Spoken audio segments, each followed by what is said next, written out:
Most applicants are writing their entrance examination into nursing school few days from now, and it's pertinent that they know certain things while they are trying to do revision. So this is the purpose of this video, the last minute tips that can help you to boost your score and know way to channel your energy and time into while you are trying to round up your preparation towards the nursing entrance. All right, so my name is Nurse Hopi and welcome to my YouTube channel. If you're joining only for the first time, in this channel we post videos that help aspiring student nurses to get admission into nursing school, and we also share information about the release of nursing form. So if you love this content, please hit the subscribe button, turn on the notification bell so you get to see more videos. All right, so as you see on the thumbnail of this video, this video is for about last minute preparation for entrance examination. So let's dive into it.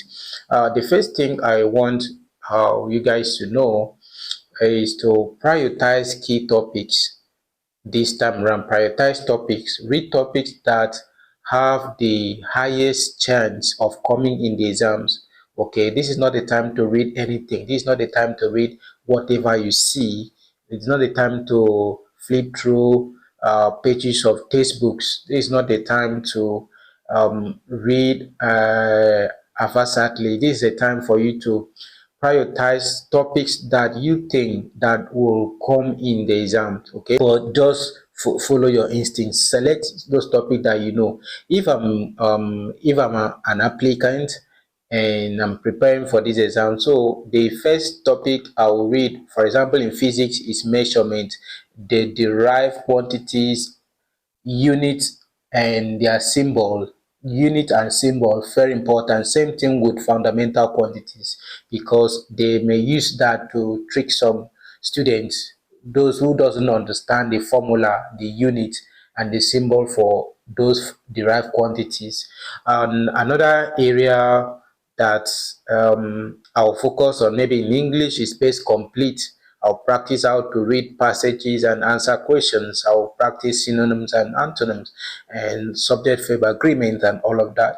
So that's for me. But for you, you may also do what you think that they will set in your exams. Okay, this is not a time to read anything. This is a time to practice what we call focus reading, selected reading. All right, and the next thing that I would like you guys to do after reading is to read your review notes, your summary notes. Maybe topics, some students have topic summaries, some have their lesson notes for those that attended lessons, some have their summary notes. Read all of them. This is a time to read them so that you get used to those topics. And so as you are reading your summary, you are reading it for the second time or the third time, you get used to it and you understand it better. All right, so after reading your summary, note or your lesson note or your study guide, the next thing that is very important to do is to solve as many past questions as possible. Yes, as many past questions as possible. This will help you to familiarize yourself with the question patterns, how they used to say questions, with the question patterns, and you know that, okay, this is how question used to come. Okay, so the more you practice and the more you encounter challenges and you look for the solution before the exam day. So if you see any of those pattern in your exams, you'll be able to follow, you'll be able to answer or know what to do. Then another thing is identify formulas and key definitions.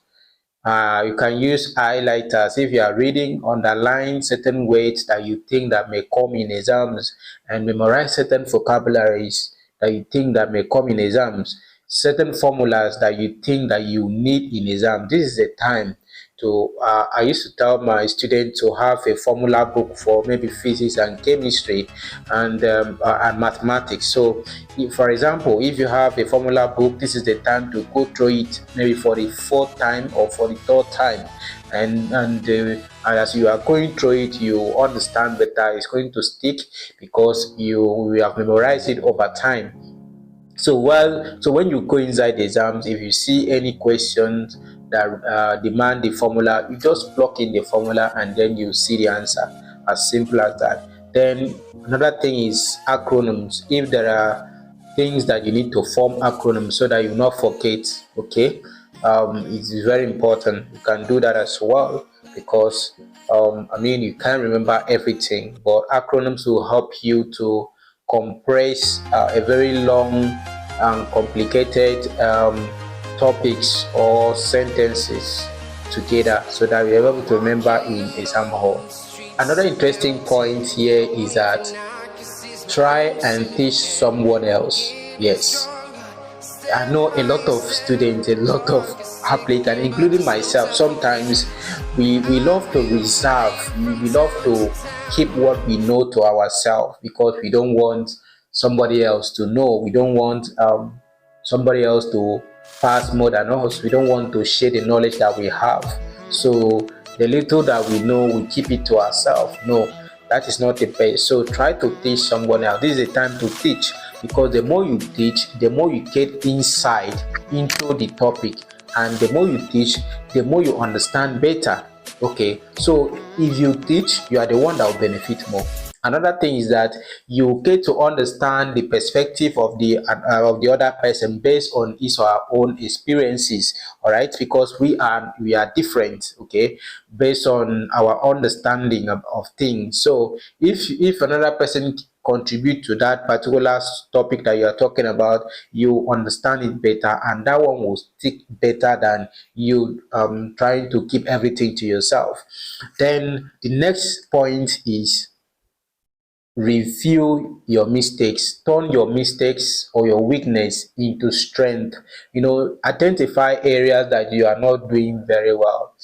For some students it is mathematics. A lot of students they have phobia for maths. Okay, so just see, can take like 5 topics in mathematics and work with it. Okay, and just believe that if those 5 topics come, you'll be able to answer them, and that will somehow increase your confidence, and you strengthen yourself in that area. So look at the area that you're not doing well and try to strengthen it before the exam day. Oh, it is not too much. It's not the time to sleep for long. You have to wake up because you have a task ahead. I mean it, and your future lies in your hand. So whatever score that you want to have, it is you that will make it happen. So now is the time. Now is the time to show working. Now is the time. So prepare, because few days from now, for some of you, you see yourself in the exam hall and you will not be permitted to turn either to the left or right. So build that independence, build that autonomy now. Learn how to be independent in exam hall. So practice. The more you practice, the more you solve more questions, the more you read. That is how you build your confidence for the exam. Okay, now the last point. Before I mention the last point, if you haven't yet subscribed to our channel, please kindly subscribe to this channel and like this video so that other applicants may get to see this video. I really appreciate you for watching this video. Thank you very much for subscribing to our channel, and I really appreciate you. All right, so let's continue. The last point is practice mindfulness. I know you can't get rid of anxiety before exam. Sorry, there's what we call exam related anxiety. So you can't get rid of it, but you can reduce it by practicing deep breathing, practice mindfulness, practice deep breathing, practice mindfulness, be calm. All right, and know that, believe in yourself, know that whatever comes out in the exam, you'll be able to handle it. So that That possibility mindset will help you to, remain calm. And another thing, please read instructions. Don't rush to the question. Read instructions so that you will not go and waste your time to do something else, hoping that you have answered the question. Okay. Okay, this is where I'm going to stop in this video. I wish you guys good luck in your upcoming entrance examination. Thank you and bye bye. See you in the next video.